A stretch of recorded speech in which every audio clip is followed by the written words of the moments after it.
Hola.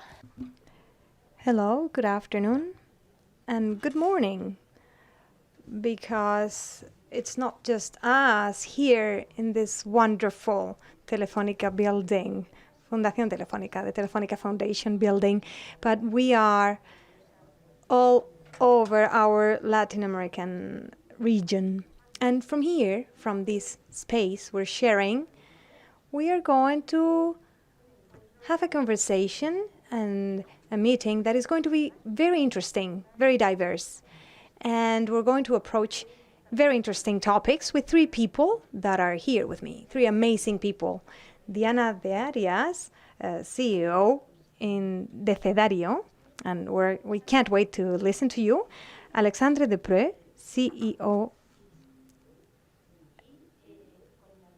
and Natalia Bayona. The three of them are here with us today. Natalia, all of them, but Natalia, especially Natalia. We have a long history together. And from our dear Mexico, we have Alejandro Villanueva. He will be online with us, but just the same as if he were here with us, because that's what we learned from the pandemic, that everything is possible and that relationships are flow very naturally. Alejandro is the Director of Education and Entrepreneurship in Fundación Televisa. This cycle of sessions that we're having, the third one today, are taking place within the framework of enlightED. And I want to say I'm Maria Benjumea. Let me introduce myself.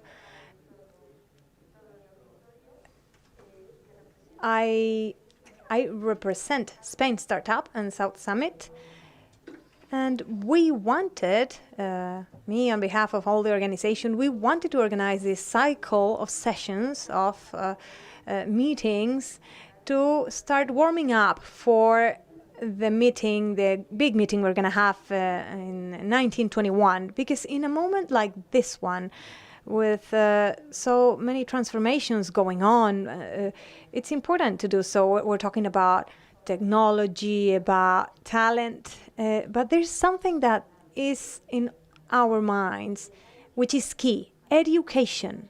enlightED means education. We're talking about different ways, different paths to think about the education, not in the future, but in the present time, because we need to recycle ourselves permanently throughout all our life. And well, I don't want to take much more of your time because time flies. So what I would like to do is, if today we're going to talk about how technology is creating new tools for us, new tools for managing people, and not only people within business organizations, but us, ourselves as people, how all this facilitates education. And now, so I can give you the floor, I would like, maybe, Diana, I would like for you to give a brief introduction about why, because I love your story. We're here together to talk about these, and we're going to talk about how this affects your conviction, affects the organization you represent. Well, first of all, thank you, Maria. Thank you to the organization for inviting me. It's a pleasure to share my experience with you. And what we've created is a method of cognitive stimulation, which is targeted at practically, well, all ages. But since we're talking about education, it's addressed at children with special educational needs. Right now, there are more than 650,000 boys and girls who need that special support in education. And it's extremely related to school failure, which is something very relevant in Europe, unfortunately. And it's important to provide support for this group of children. I think that technology plays an essential role in all this, to give these children more opportunities, work opportunities, education opportunities, so we can reduce that educational gap. And I think that that's what we're here for. We're going to talk about this so relevant topic, and I hope I can contribute with my experience. Yes, Diana, if you allow me to do this, I think it's so beautiful what you've done because of a very adverse circumstance in your life. Well, you overcame that circumstance and you actually took advantage of it to help other people so others can learn thanks to your experience, and so others can be convinced that things can be overcome. Diana, during her Erasmus year abroad, suffered a stroke, and you had to adapt to that circumstance, to those consequences, and you were able to overcome that. You were able to create this wonderful project with which, through a game, you can do everything you're doing. Thank you for letting me tell this, but I think it's very important so we can all understand how we can, through negative circumstances, overcome the situation and convince other people that they can also do it. Alex, I would like to also address this question to you. I love everything you're doing through Team Intelligence, through the platform, and I would love for you to tell us in this brief minute what you're doing there and how, from that perspective, you can see that all these new technologies can be applied to ourselves as people, as individuals, and also to our organizations. And well, since we're here in enlightED, within the enlightED framework, I hope you will all join us and don't miss this. How can we apply all this? Well, thank you very much, and good afternoon, evening to everybody, and in Latin America. What is important is that technology is here to help. This is a basic principle. Not everybody knows it. How do we help you? What we want to do is to read what is happening in organizations in real time in such a way that we can understand how to help and how to support them in order to develop as leaders and organization, in order to improve motivation, engagement, and the well-being of everybody. And that has to have its repercussions. Because some people, the happier people, really, we can show that the companies work better, not just economically, but at all levels. And that is our aim, how we help companies to understand and demonstrate through data how they can be more happy, and that will have its return for them. And there we are talking about education, emotional education. We've seen it in the pandemic. To work remotely, to work in a different way has taken us out of our comfort zone, and we've all had to learn how to work in a new way, adapted to technology, to improve, to be more productive and better in different spaces. This involves education, learning, because technology has fallen upon us suddenly, and that gap between the generations has to help us to work like that, and it has to help us the collective intelligence, and that is in the teams there's a higher emotional intelligence which is beneficial to everybody. Gracias, Alex. Great, Alex, thank you very much. Good morning, Alex. It's a pleasure to have you here with us on the screen in the summertime. You look great. Thank you for being here. Could you tell us from Televisa, from your position, because you, as all of us really, we are all entrepreneurs, and but you also have this position in Televisa, directing the section for education and entrepreneurship. How do you see this question? Well, thank you very much. Really, we clearly understand that educational systems generally today, those that are for girls and boys and those that are for young people and adults, are very similar to the factories where Henry Ford produced the T model. So we realize today that these educational systems and the idea of being able to educate en masse made sense during the Industrial Revolution. It was very good to give a fundamental basis of knowledge and abilities to millions upon millions of people around the world. But today we also realize that this model does not make the most of a huge number of potential and capacity of the human brain in order to learn and to develop skills and to interact. And it acknowledges, it recognizes that each person has a style of learning that is different, their own needs and preferences. And so when we try to make it all uniform through educational systems, we are losing, and we are educated towards the middle, and so we're losing a huge amount of human potential. And the other thing that we do recognize also is the idea that we used to study, and perhaps we did a degree or postgraduate certificate, and now that is not enough when we compare it with the innovation and technological and scientific progress and how that has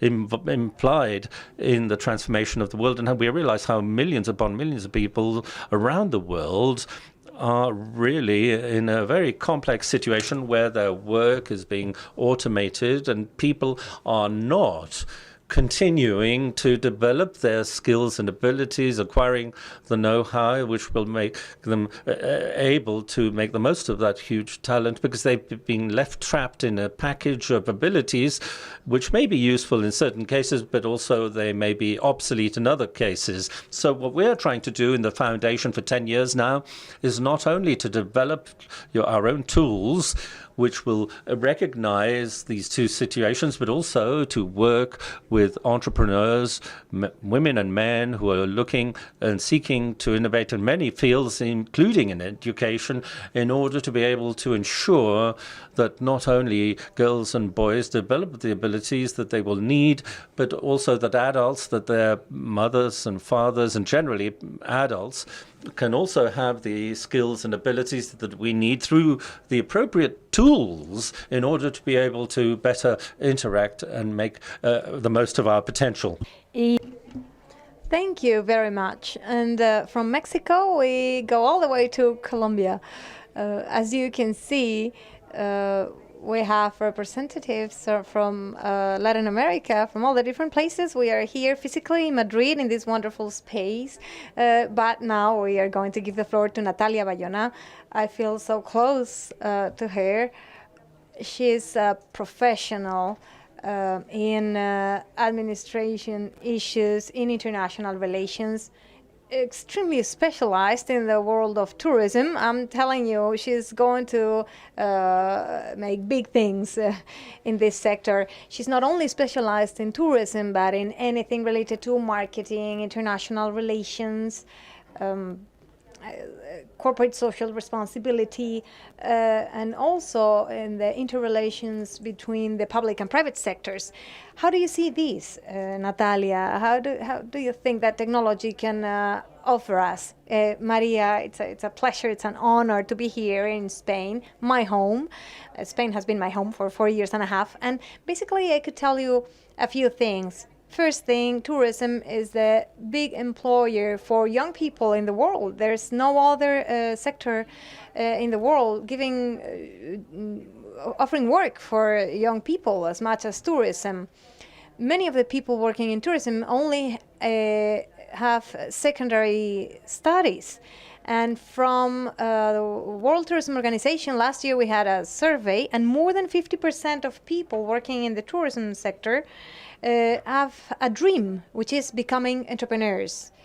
And so if we don't help them increase the education they're receiving, we will never be able to talk about a highly relevant tourism sector. So there is no doubt that the goal in tourism, the country that develops all kinds of things in tourism is Spain, also France, but a great percentage of our GDP depends on tourism, but not all the people working in the tourism sector have the proper training. So that's why we decided to develop what we call the Tourism Online Academy, which is an online platform that seeks to put together all the universities in the world, not only for management training, because that's an important part, but also what's going to happen with those people who are waiters nowadays, and they are dreaming of becoming entrepreneurs and having their own restaurants, for example. So we are bringing all these strengths together. We have alliances with more than 100 universities. Telefonica is another one of our partners. You with South Summit also are one of our partners. And what we want to do is create a platform of universities with the seal of the United Nations. We have Instituto de Empresa, Le Roche, Poly in Hong Kong, many different universities. And our idea is through online education to make it possible for people to access short programs, to get a certificate, and those certificates to have the guarantee of the United Nations and also the quality level of these universities. And with this, we'll be able to help the sector. We want this sector not only to offer jobs, to offer employment to people, but we want the sector to have an added value, a necessary added value. And it's not something we need for tomorrow. We need it for today. And that's what we're doing. Our idea is to have this platform available in 5 languages within this year. And we want to have different offers for all the different countries we're working with so that we can escalate this to a bigger level and we can make the tourism sector a stronger one. Great, Nati, fantastic. I would like to talk about something else. Since your profiles are very diverse, I would like to apply this to all the different environments we're working with. Okay, what is happening right now? Well, this revolution, everything is so fast. I think even the word revolution is not enough because of all this technological revolution we're living. It's making us to get from the blue collar, since, well, it used to be more white. Now it's mixed. But now we're moving towards a white collar environment. I think we cannot even describe it as white collar anymore because that suit and shirt is not the trend right now. But anyway, how do we do this? And I want to give the floor to Diana and then the rest of you. From our platforms, from our environments, depending on the different organizations we are here representing, but how can we do it for organizations to incentivize, to help people to keep their positions, to keep being employable, for us not to be left out of the circuit? We want to keep our jobs, but probably all the blue-collar employments are going to disappear, just like that. So we need to guarantee our employability.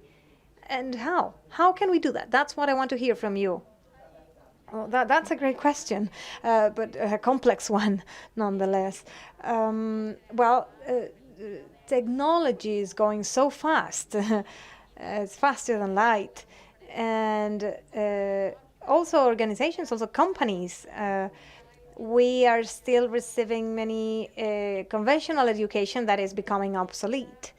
And nowadays, there are startups like mine. We are not getting that far. In technology, we need constant education, permanent learning.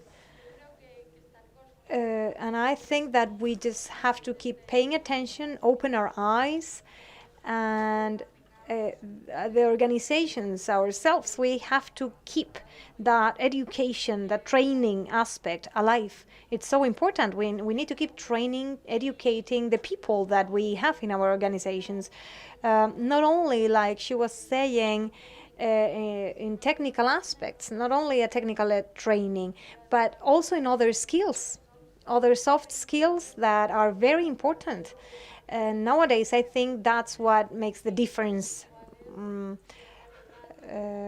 We really need to, we can really see who's the employee who has all their values, who's there, who's committed to the organization. Because I think those are the people who are making our projects survive. Yes, and through your platform, how do you see this? Because you work with many different organizations. How do you see that the organization is working for these? Well, it's an important subject, and I would say, to start with, you have to accept that many jobs will no longer exist in the future.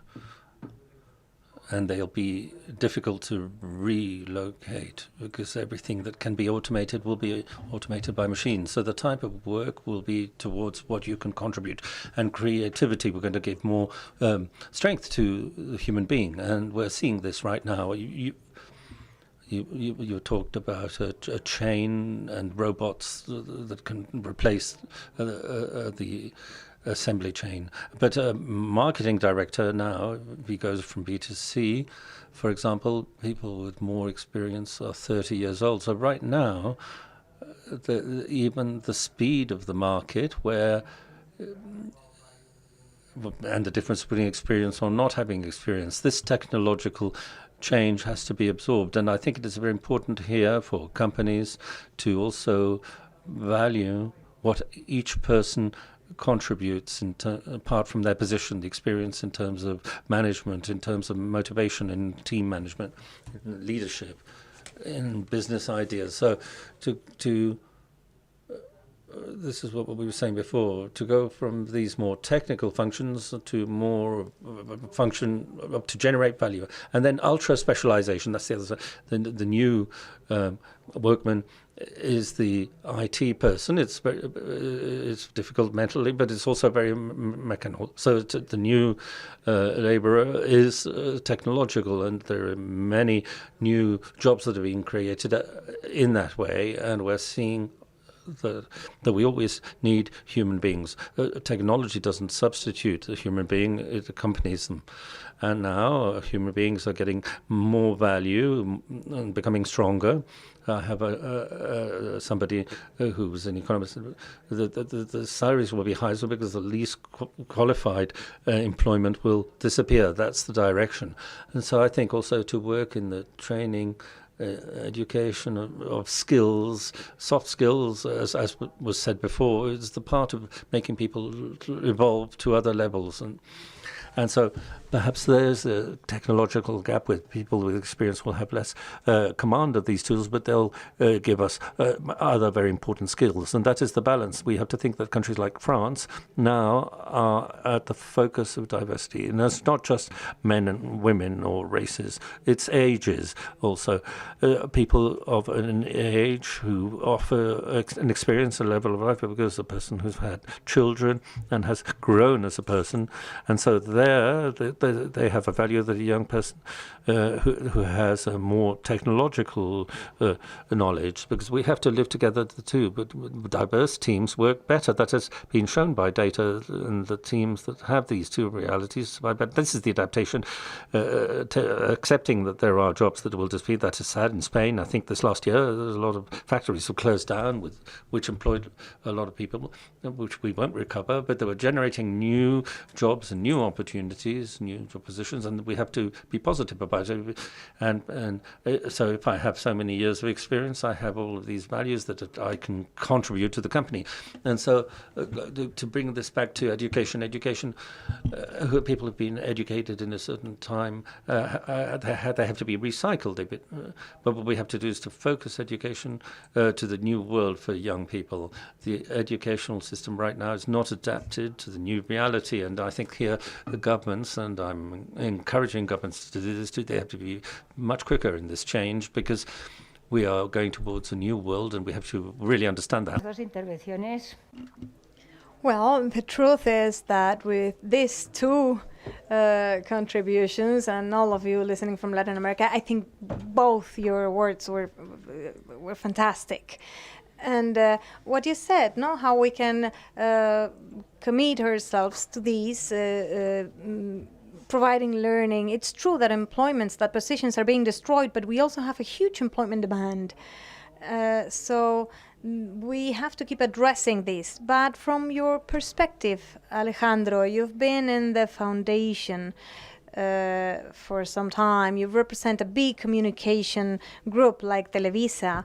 And in the foundation, you're also leading the entrepreneurship section.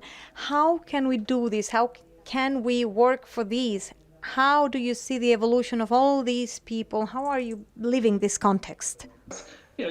Well, thank you very much. I think there is a debate in the world with regards to the work of the future, these jobs are going to be like, and what will be the role of human beings when things are being automated more and more. And I love it when you talk about blue-collar workers, but I would say that the automation of work today now operates for lawyers also.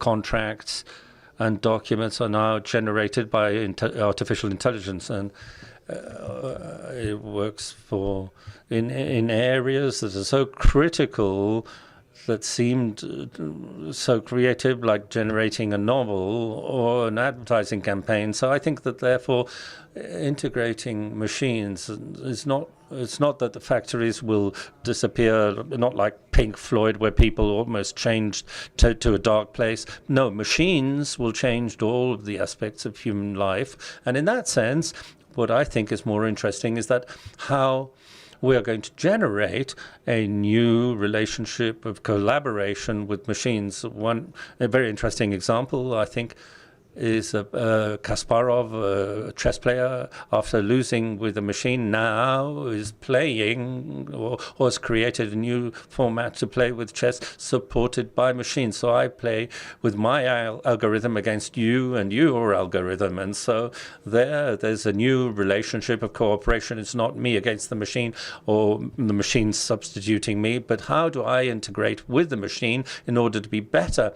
In a very short period of time, a neurosurgeon with a scalpel to operate a brain will seem to us like a butcher, because really surgeons now will not be full of blood and with gloves cutting people up, but they will be supervising a robot which will be cutting and doing the operations probably in a much more precise way than the human pulse could do in the past. So what I would like to say is that apart from the starting point of understanding that we won't know the exact role of people and what the relationship will be in terms of jobs and in terms of creating a new world, collaborating with machines, what we do know is that all the time we have to continue to develop new skills among millions of people. But for people who left school a long time ago, even decades ago, it's not so obvious to go back to the format of a traditional school.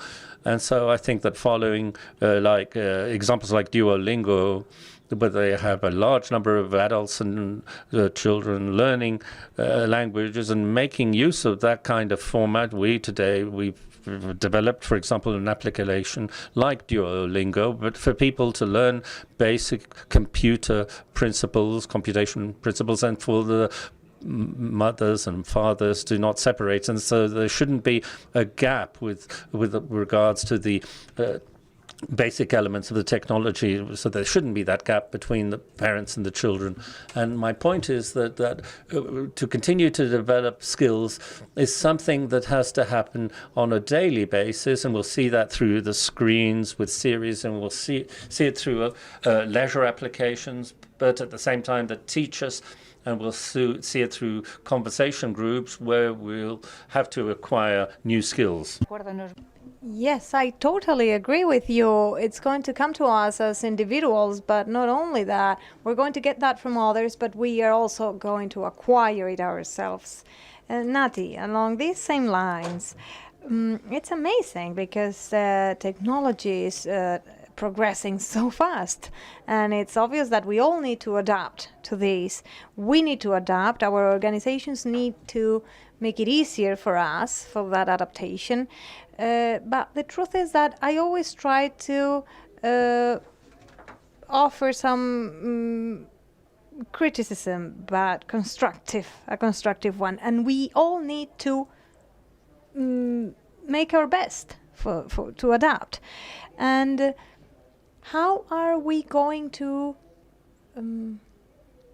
at very different levels in the society, whether it's in the organizations or as individuals, many these levels are not still adapted. They don't have this knowledge, this technological knowledge. But we get all this technology. So how do we do it? We need to adapt. How do you think that we can boost all these and support all these to go through this transition that is essential and that we need to go through? Maria, I love this question because, well, I'm going to share a story. It's not from long ago, it's from a year ago, when COVID arrived. With the World Health Organization, our sister organization, we created the Healing Solutions Challenge. And this was a year ago. We launched it to startuppers, young startups, to tell us how we could solve the COVID situation. And I will never forget this because we had, everything was digital. We had around 7,000 people from different sectors, representatives from big international organizations leading the tourism sector. And I remember that the best 10 startups from all over the world, we received more than 3,000 applications. 3 of them told us something very simple, and you're going to laugh. They said, that's very easy. Why don't you create a health passport and you do it with a blockchain technology? And like that, you will avoid for certificates, whether it's a vaccination or a PCR, you're going to have an individualized track system. And I remember that I'm young. I will always be young like you. I'm fascinated with entrepreneurs. That's my role, actually, in the United Nations. And the General Secretary listened to me. So we started talking to all the ministers. And this is perfect because when you study management and administration, they talk to you about the time to market. When you want to be efficient, when you want to innovate, you don't need just a brilliant idea, but you need for that idea to arrive in at the necessary moment. And when did we get that passport? 1 year after that. When did we have the answer? A year before. That's our challenge. That's why this is my obsession from the World Tourism Organization. This is what we're doing. If we don't make the entrepreneurship environment strong, we can keep talking about technology. Technologies are going fast, that's true. But if we don't have the necessary motivations, we're not going to get anywhere. Remember Airbnb. I remember when they asked me, what do you think about Google leaving Colombia? And I said, well, I will never be able to say again that Colombia is an innovative country. And, well, it's the same. When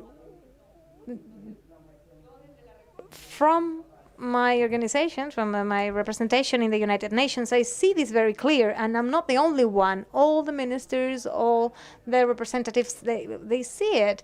We need to work in developing efficient, agile administrations, governments. But the only way to do that is working with the private sector. The private sector is the one that needs to tell us how to do it, how to regulate all these.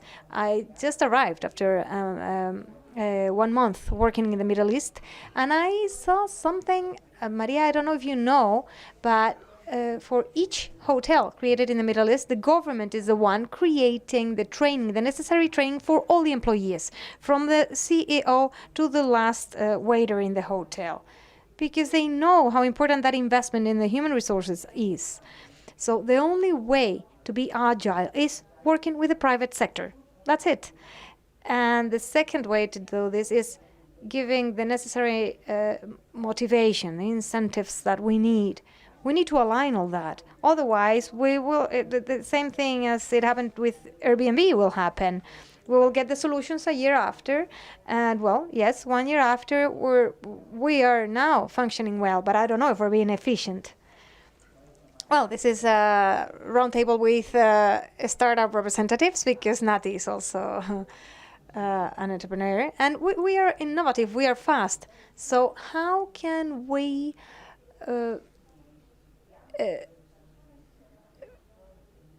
this gap in organizations, not only in individuals, how can we adapt in SMEs, for example? How many SMEs haven't still started with digitalization? How can we do that? The first thing is not to be afraid of technology. I think very often there's a panic and there's too much technology. Each technology makes sense for a particular organization. We can't absorb everything. There are companies that have gone too far and they've generated fear about work among the people. That's the first point. And then to be efficient, and what I was saying was before, technology is there to help. So we have to get rid of that fear and clearly explain why that technology will help you and make you be better and to work better. And that's the first point also. That's the leadership, the capacity of the leaders to make people below them understand that what they're contributing is a benefit that will help them, how it will help them, and by teaching how it will improve their daily life. You can't impose it by showing. I think the key there is communication. I go back to what I said before. It's not just technology, it's the human side of things. How do you communicate? It's coming. We're going to explain out why, what benefits will you get. And that is how we will get technology to work. Obviously, there's a barrier, a generational barrier, and there are people who've been born with technology, and so with them, they absorb it in a natural way. And I think that everybody who has children of a certain age are surprised by the facility that they have, and the children teach us, and you have to get at their speed, otherwise you can't communicate with your children. That we are absorbing that, but that exists. So those who were born in an analogical time will have a harder time of it. And so we have to improve the communication and explain how it will help you. Technology will help you and will make you more efficient. It's not going to be a problem or difficulty by leading teams. I've realized that very often there were problems with technology because there was a fear. They didn't know how to use it. Nobody raised their hands saying, oh, I don't know how to use it. Okay, well, I'll show you. So the problem is not with the technology, it's how to use it. And so we break down that fear, we show them, we show the benefit, and then we have the solution that is applicable to an SME or to a large company. That's not a question of resources, it's wanting of communication. Yes, totally. And Alejandro, how is this in Mexico? How do you see all these little companies that still have a lot to do to adapt to the present situation? How do you do it? How can we help these people adapt? Because this is going faster and faster. How are you doing this, and how do you see that you're doing within your organization? Well, I'm going to give you a very specific example. In Mexico, like in many places in the world over the last 20 years, large companies like Coca-Cola, Pepsi, Bimbo have invested millions of dollars trying to technify the traditional channels of the small neighborhood shops where they wanted them to have a computer, to have internet inventories. They wanted all of these things, but the reality is that the majority of those efforts failed miserably because they didn't have, the people didn't have a real incentive. The people in SME, normally in my experience, unlike startups where perhaps I have visionary people who want to transform things, but whoever's in SME wants to do their daily work and generating employment is a very practical person. And if something doesn't generate value, then they can come and explain and they're not going to use it because it is curious that these small shops, what has been technified somehow was not the big investments of their traditional partners of refreshments or bread. It was the need or the opportunity that they saw to sell time and air for the cellular telephony companies. That is where they began more technical. Was the cell technology was not just a small income, but one of the biggest sources of income, and so. In that way, they became more technical, and these traditional businesses are not technified by an awareness that if I don't become more technical, I'm not going to be competitive and I will lose. But they have to have a practical and very specific motivation. That is what they need. And they also have to have the tools that will be very easy for them to understand. Now, terminals, clip, pay, pay terminals are made not in a hugely sophisticated way. It's almost like just a calculator with which you can charge with a credit card, and that has been a great step for a lot of small businesses. And it does it sends all the mails and does the data. But they have the necessary user experience, which is adapted to the people that are going to use it. And I agree with Alex, because undoubtedly we have to raise awareness and show them the opportunity, but that opportunity requires two very important elements. The first one is practical nature. There has to be a clear incentive of how you're going to create value, and quite an immediate value.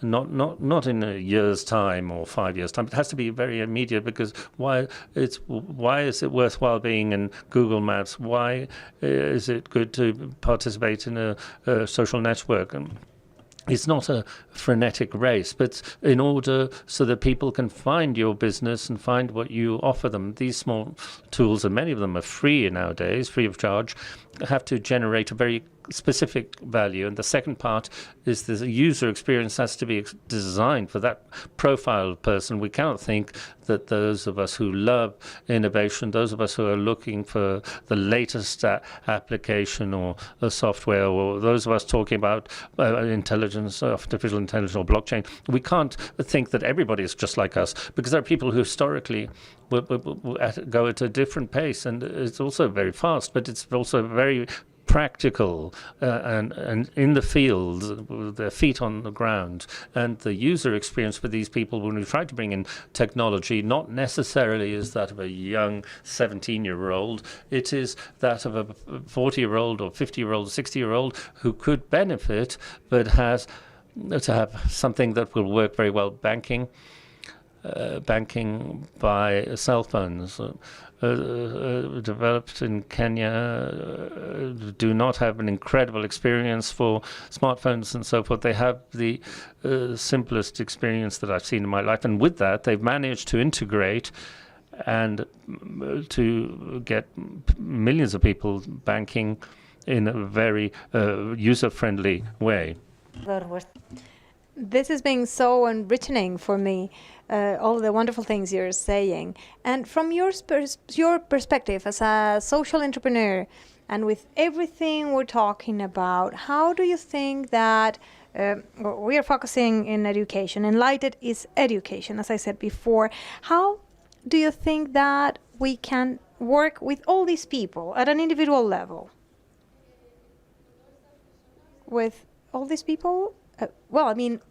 All these people in different environments, in organizations, people who are still not familiarized with technology, who still don't feel familiar with technology, and people who are still going to contribute with value to the organization.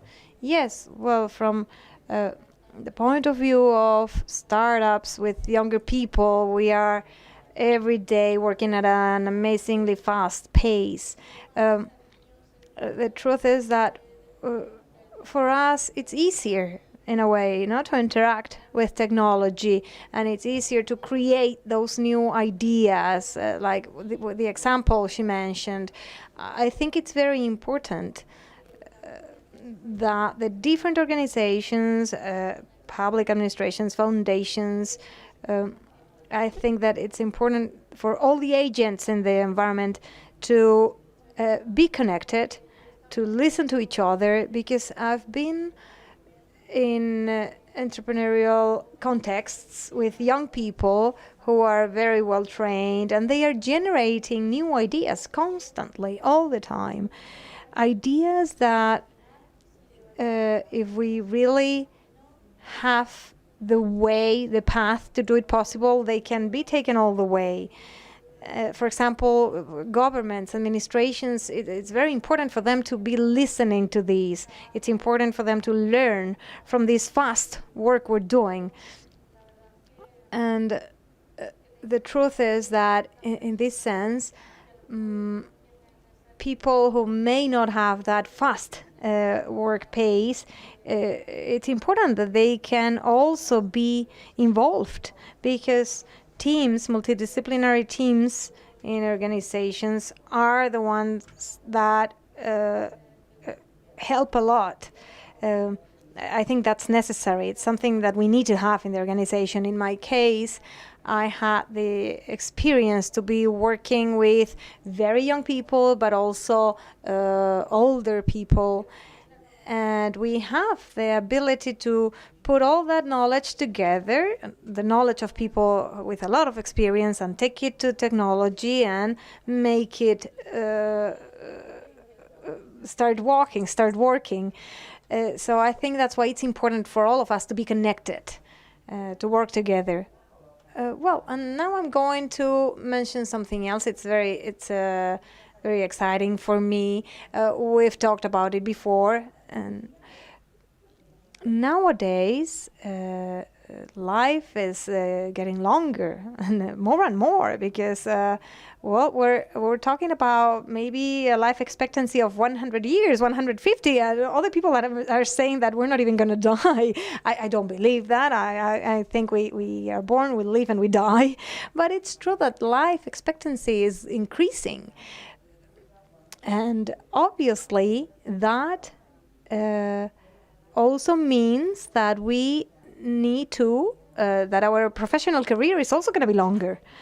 And well, I can talk about this personally, at a personal level, and I agree with you. The relation between the different generations is something very rich. It's one of the best things we have nowadays, and this is very important in the technology field.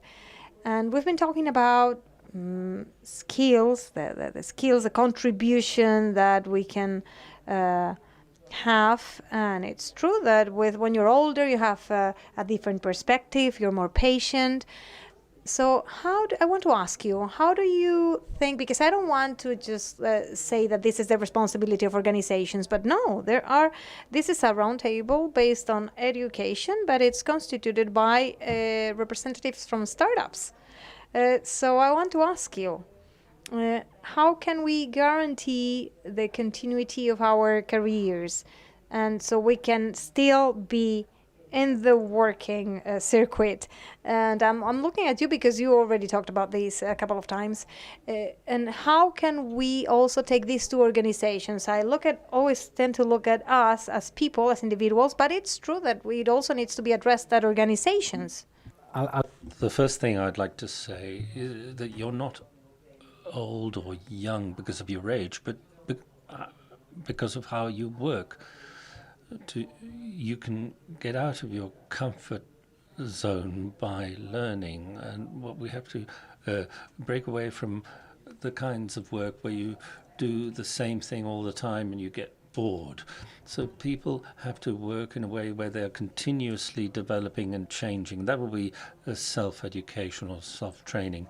So to have added value work, we continuously have to develop ourselves, and that is the way of continuing to grow. If you add to that you take experience and skills, well, I'll give you an example. This happens in a lot of organizations.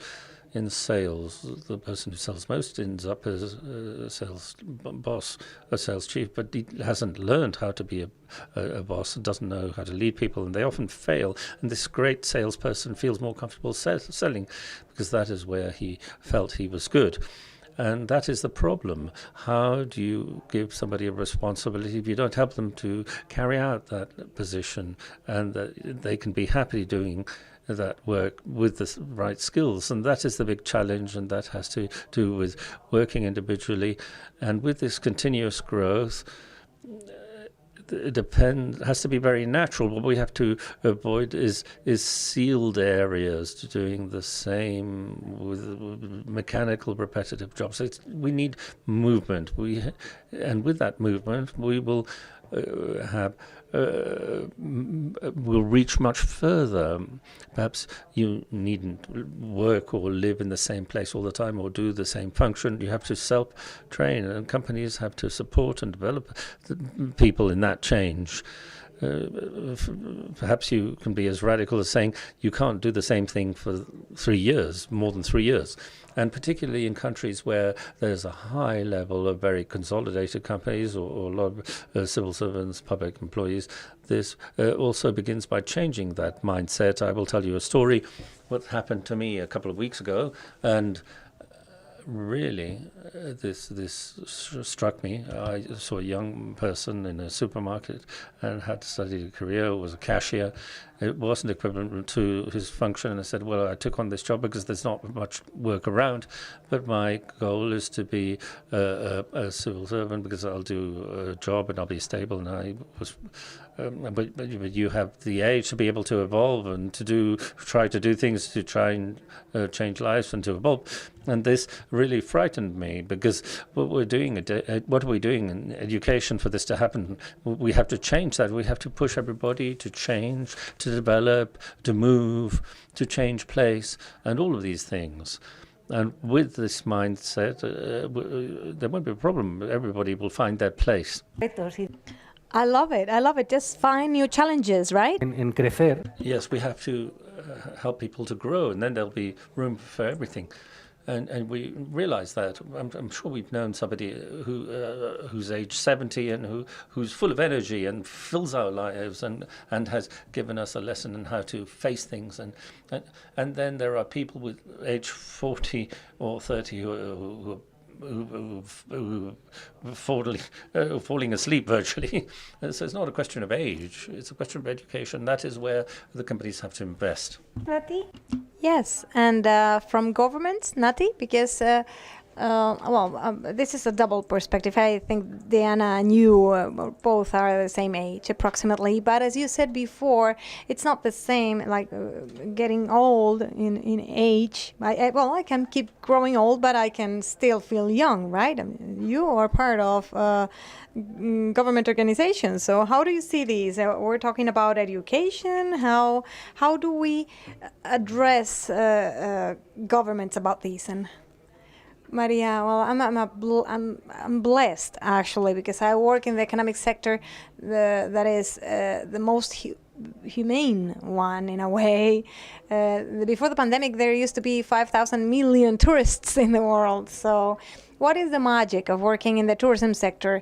In each travel, in each trip that you help, you need to learn, relearn, unlearn, which is the lifelong learning that you were talking about. What we need in the tourism sector? Well, we need to go deeper in some of those tools that can improve the tourist experience.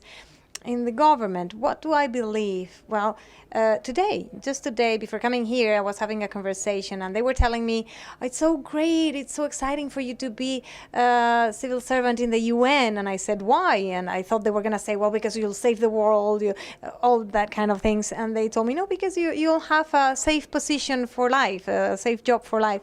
And I said, well, you're not very well informed, because in the UN, that used to be in 1945. But nowadays, since everything needs to evolve, I cannot intend to be the general director of the World Tourism Organization for life. So our work agreements are not for life. If you don't do your job well, you have to leave. And I think that this is the way it has to be in the public sector, because taxes of all the citizens are the ones that are paying for these employees. So, well, if they asked me, I would go for a more conservative government, more focused on objectives, on goals. Remember, my other home, which also comes from the public sector, the equivalent to ISEX in Colombia, a percentage of my salary was variable, and it depended on how many agreements I reached, how many Spanish companies I helped to establish in Colombia. And I think that was fabulous, because that was my training since the very moment I started working. And that's what I think we need to tend to. Governments need to be efficient with incentives for people who are sitting there working. They need to understand what's the objective of what they're doing. what's the purpose of their position, and their salary needs to be linked to their skills, to their competences. I hope I will never hear again, so good for you to be in the UN because you'll stay there for life, because that's not what I want anyway. You know me, so you know this.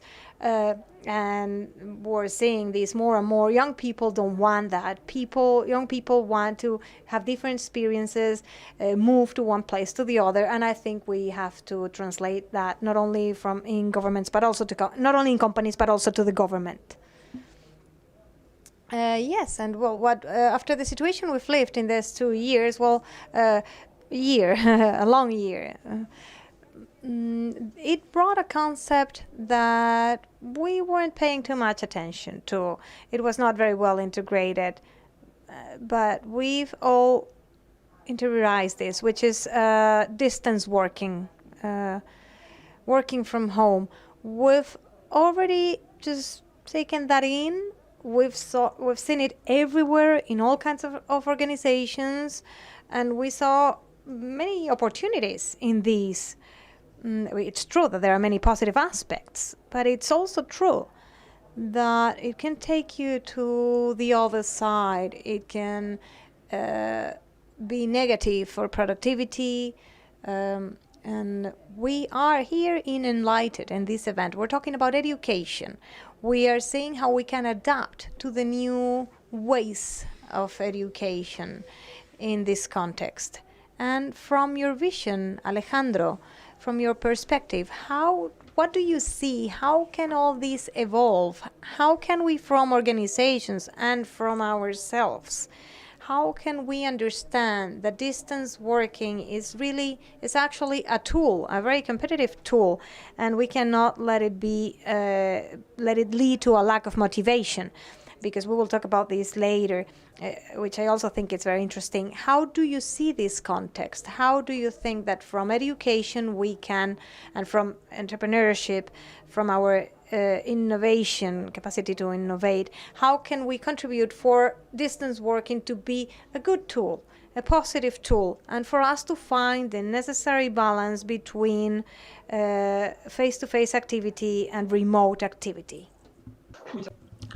Well, thank you very much. Undoubtedly, remote working has brought us very important benefits for organizations and people. First of all, because in a city like the city of Mexico, some people, to get to work, took 2 hours commuting, and so investing 2 hours in the morning and 2 hours in the evening to go back home was a huge impact, not only in the lack of productivity, but also it had a huge influence in the quality of life of those people. So now we're seeing that teleworking, remote working, more than demotivating, generally what is generated a situation where people can rediscover what it means to have breakfast or having lunch with their families, and what it means not necessarily have to, as I said at the beginning, to be fully made up and dressed up, although some people do that for teleworking anyway, but to work more comfortably. In the United States, we've seen that around 4 million people did not go back or gave up their jobs when they were asked to go back to work physically, and to go back to this commuting situation where they had to spend many hours in the underground, on trains or on public transport in order to be able to work, when they realized that they could do their work perfectly remotely. But having said this, personally, I believe that remote work undoubtedly has its benefits, but also face-to-face interaction, the informal exchange. So if I were with you here finishing this panel, I could have a conversation, we could have exchanges with the panelists, or I could go up to some of the people in the audience in order to just to talk and to be there physically, and that is very enriching. And so I think that teleworking has its benefits, but also personal interactions also has its benefits. And I would like to add also that today, in terms of teleworking or in terms of tools in order to work remotely, I think that we are like when we had a telephone with the telephonists who were plugging in by hand. But now we're seeing the birth of teleworking tools, the virtual reality, the possibility of having machines, holograms, the possibility of having sensors that will allow us not only to see and listen, but which will allow us to feel or even perhaps smell, tricking our minds with algorithms will make our teleworking much more enriching. Now, there's a Mexican startup that has gone to the UK where you can do a remote colonoscopy, and with the doctor with a glove can do the colonoscopy remotely, and you can feel when the camera goes in, as if that person, as the surgeon, was there physically with the patient. And so all these kinds of tools, I think, will mean a huge transformation, which we're just beginning to see in teleworking. But I insist, I also believe that there's a part of human interaction, face-to-face work, which at least for the next 10 or 20 years, we will still have to do, and that cannot be replicated through virtual work in such an enriching way as you can see in science fiction films. Our interaction with you is excellent. Actually, it's like if you were sitting here. We're going to have that coffee later, I can assure you. From Mexico, see? But together. I want to address one last topic because it's also related to this. And after that, we will give the floor to the audience, those of you here and also anyone following us on streaming, because we're online. We're connected with Latin America, with everyone. This last issue, it will be linked to, there are many people who are not in favor of all these automatization processes, but we are also dealing with something very important for all of us. Not everything in life is work. We have to also be with our families. We need to find a balance with our family life, or with our children, and very things that we want to live for our satisfaction, for our personal satisfaction. So we talk about how we can reduce working hours, for example, because, we're going to be many people.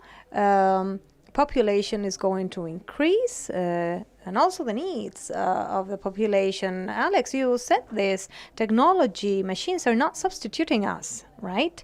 So when we talk about that reduction of the working hours, the working week, the minimum salary, how do you face all these? What do we need to learn? What do we need to know to adapt all these systems in the right way? And I insist, is really linked to what we were saying. And then after these, we will give the floor to the audience.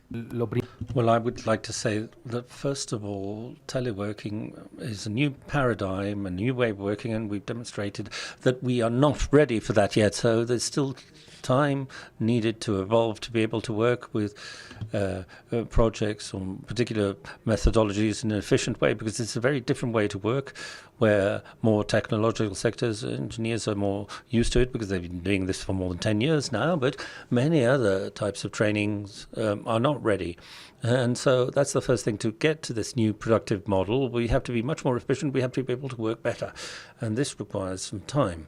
And technology has to go along with us, but it's not everything. There is a change in the training and education to reach that point. So what is the objective? In order to have the capacity of working in a more effective way remotely, to be able to optimize time and resources better and communicate better, so that our time is fully linked to value and not to less efficient things like that. This way, with a 6-hour working day, and with greater concentration, that will be enough, and we can absorb everybody.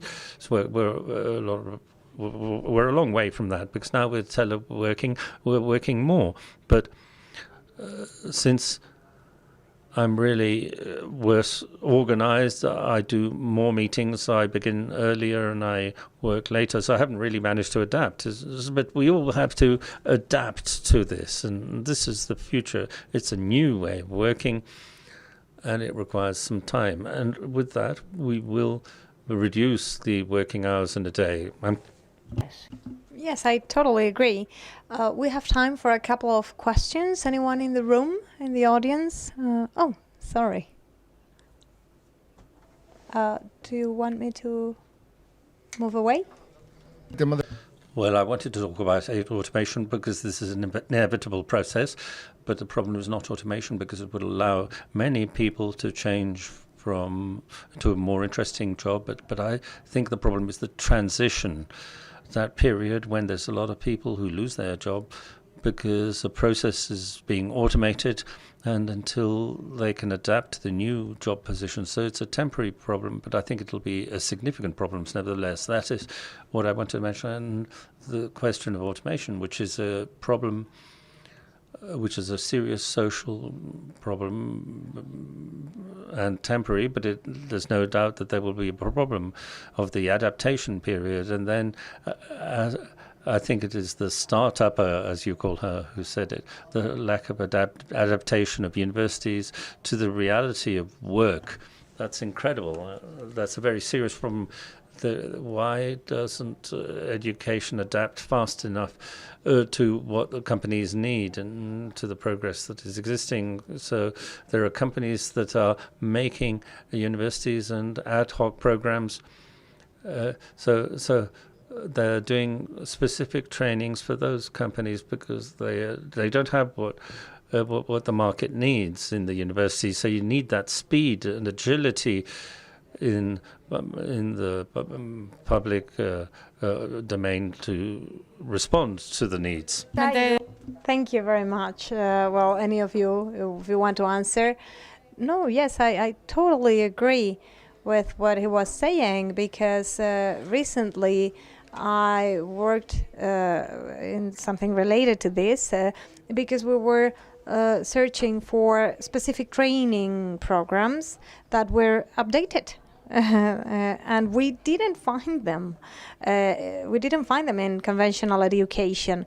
So there are organizations that have merged, partnered with organizations, usually private ones, and they've created these programs, these training programs for what we need in the market now. And those training programs are better adapted. You see the content and you see, oh yes, this sounds familiar. This is what I need. And then you see all the contents in the other kind of education and you realize that it's useless. So that's what happens to us young people when we graduate and we don't have the training we need. We have to start learning again there in the field. When we're already working, we need to learn the new skills we need. It happened to me when I've been working in developing my own organization, and that's when I learned working every day in real life. And that's important. It's important to take all this to education and to work in real time with real life cases and actually get close to the real experience. So the user experience of the student is as close as possible to reality. And then when they hire us, we need to be trained, to be properly trained. And I don't know if any one of you want to say anything else? Positivo. Yes, I would say to be positive. Human beings have such a huge capacity that I think that we will adapt. I have no doubt about it. By force, we will. We have to adapt. It doesn't generate fear, what you say. Another positive thing is that we'll give more way to more ultra-specialized things, and we'll recover trades that will become more important. So we will adapt by getting out of our comfort zone, and we'll create a lot of we'll generate a lot of work in trades that have now been forgotten. Well, there'll be an adjustment there. I'll give you an example. I saw a consultant, a girl in an automation company in a department with 300 people who were going to be left. There'll be 30 or 50 people left. So that's a real, it's such a sudden shock. And of course, but there will be a temporary shock, and we'll have to adapt.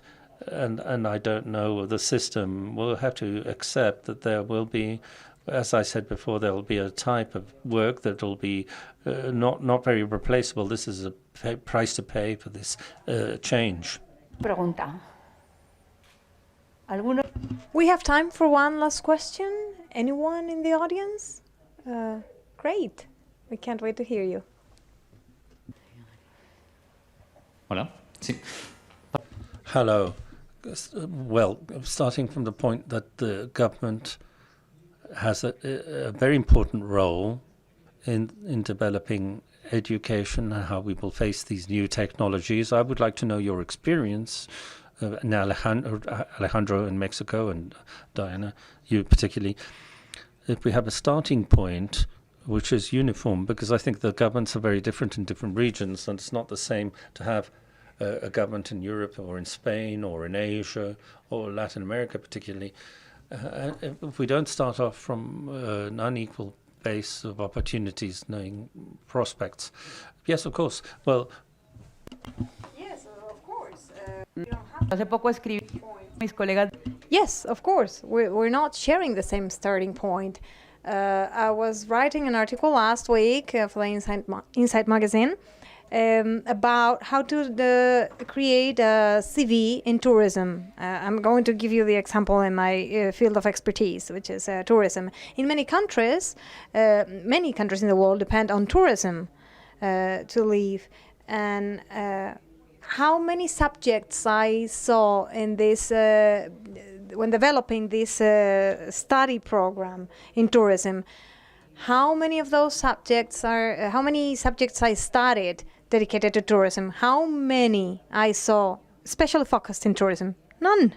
And when I was a girl in my schools, in none of the subjects I learned about tourism, about entrepreneurship, about any of these. So how do we want to create this startup nation or tourism nation if we don't have study programs from the government point of view that helps you generate since you're a kid, that explains how this is a business? It's like the same with sustainability. We talk about sustainability every day, but there are only 10 countries in the world creating incentives for sustainability. So how can a businessman understand sustainability? How can they understand that it can generate a benefit, that it can add value? It's a business, but for us to understand this, we need more agile and more proactive governments. And we really need public policies about this. Ask here, how many people studied tourism? And it's the most important industry in this country. How many people are studying tourism in France? How many universities are in the world specialized in this sector? So it's not consistent with reality. I'm not very politically correct today, but we are not having that equality. We don't have the same opportunities. I think you're from Latin America, right? And not all universities in Latin America are free. The ones here, yes, but you cannot compare because the systems are different. When you go to other countries, well, they focus on generating these technical profiles. In other countries, there's a public policy to help students create a startup, for example. And nowadays, and that's part of my challenge, I want to help the different countries to have a clear strategy, in my case, for tourism, for these countries to have consistent reality between education and what entrepreneurs are demanding, because otherwise we will always have that gap between education and employment. Yes, Alejandro, we are really tight in time. In 30 seconds, can you tell us what you think about this question, about that equal opportunities? Well, I think that countries, particularly in a zone like Latin America, has a huge challenge, the biggest challenge of all, and that is the gap of opportunities, the gap which is translated into income, revenues, quality of life, well-being, but has to do with a huge difference between the opportunities that a small group of the population has and those of a large group of the population in order to make the most of their potential. But in that sense, I think that the error that many governments can fall into is to think that they have to give those people, in order to close down the opportunity gap, they have to teach them what we taught in the past, or even thinking of closing down today's opportunities. But the reality is that when you are in a ball game, a ball sport, the brain does not think that the ball is where it is at this moment in time. It calculates where the ball will be when it comes closer to you. And so as governments and as civil society and as companies and as foundations, we have to think about how do we invest today in order to close down that opportunity gap, but not looking at experience behind us, but looking forward, what kind of skills and what kind of conditions we have to generate so that people can have the opportunities that future will offer to them, not what we thought was valuable in the past. Muchas gracias a los. Thank you very much, Alejandro. Thank you to the four of you. It's been a pleasure, but not only a pleasure for me, it's been so enriching to listen to all of you with these very constructive messages, positive messages, because we said many things today, very positive things about reality, but about our reality from today on, because we are the ones who have to make this possible for all our environment. Education needs to be there for all our life. It's a huge motivation. So thank you all. And from this wonderful space in Fundación Telefónica, they do such an amazing work in promoting education and generating equal opportunities for everybody. I am so lucky to be partners within enlightED, with Fundación Telefónica in enlightED and EA University. Because if there's someone betting on high quality and innovative education, and I insist that startups, as I said before, if there's someone really working for these, helping us know that we need to depend on ourselves. That's why these three organizations we created enlightED 3 years ago, because we are sure that education is key, is essential every day, more and more, but we need to adapt that education to the needs at every specific moment. So we are constantly adapting. So our challenge is bigger and bigger in enlightED. It's been a pleasure to be here as a moderator today, and I want to tell you, this is not a goodbye. We're going to see each other very soon, from the 19th to the 21st. And not only here, also in Latin America. We're all together and we will enjoy the event. We will learn a lot. We're going to learn about what we have today, all these opportunities, and of everything we need to do to adapt permanently. Thank you.